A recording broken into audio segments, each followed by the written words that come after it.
இமயமலையில் இந்திய பொறியாளர்களின் அசாத்திய திறமை. எத்தனை பேரிடர் வந்தாலும் ஹெலிகாப்டரே செல்ல முடியாத பகுதியிலும் அமைக்கப்பட்ட கட்டுமானம்.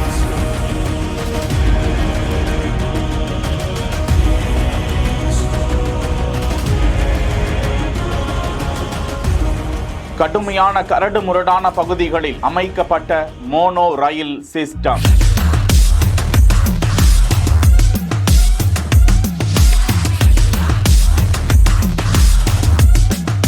300 கிலோ எடையை தூக்கிக் கொண்டு பாதுகாக்கப்படும் அதிபயங்கர கஜ்ராஜ் படையின் செயல்பாடு. இமயமலையில் அருணாச்சல பிரதேசத்தின் கமெங் பகுதி கடும் குளிரால் 2ஆம் உலக போர், சீன இந்தியா போர் தொடங்கி பல முன்னெடுப்புகளை கடந்து வந்த இந்தியாவால் ஆக்கிரமிக்கப்பட்ட பாதுகாக்கப்பட்ட ஒரு அசாத்தியமான பாதுகாப்பு பகுதி. அந்த பகுதிகளில் ராணுவ வீரர்களின் பாதுகாப்பை உறுதிப்படுத்துவதற்காக சுமார் 16,000 அடி மலை உச்சியில் அந்த கரடு முரடான பனி பிரதேச பகுதியில் மோனோ ரயில் கட்டுமானத்தை வெற்றிகரமாக நிறைவு செய்து பாராட்டுக்களை பெற்று வருகிறது இந்திய ராணுவம். எந்த ஒரு பேரிடரானாலும் ஹெலிகாப்டரே அந்த பகுதிக்கு செல்ல முடியாவிட்டாலும் அந்த பகுதிக்கு தேவையான தளவாடங்களை கொண்டு செல்வது, மீட்பு உபகரணங்களை கொண்டு செல்வது, உணவுப் பொருட்கள், மருந்து பொருட்களை கொண்டு செல்வது உள்ளிட்டவற்றை உறுதிப்படுத்துவதற்காக இந்த மோனோ ரயில் பாதையை வெற்றிகரமாக இந்திய கஜ்ராஜ் ராணுவ படை வீரர்கள் பொறியாளர்களோடு இணைந்து வெற்றிகரமாக செய்து முடித்திருக்கும் நிலையில் இந்திய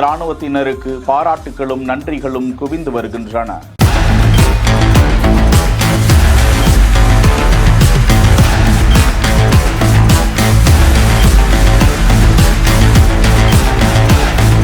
செய்திகளை வழங்கியோர் GT holidays, Medway hospitals, Aalaya cotton dhotis and shirt. செய்திகளை உடனுக்குடன் தெரிந்து கொள்ள பிஹைண்ட் வுட்ஸ் நியூஸ் வாட்ஸ்அப் சேனலுடன் இணைந்திருங்கள்.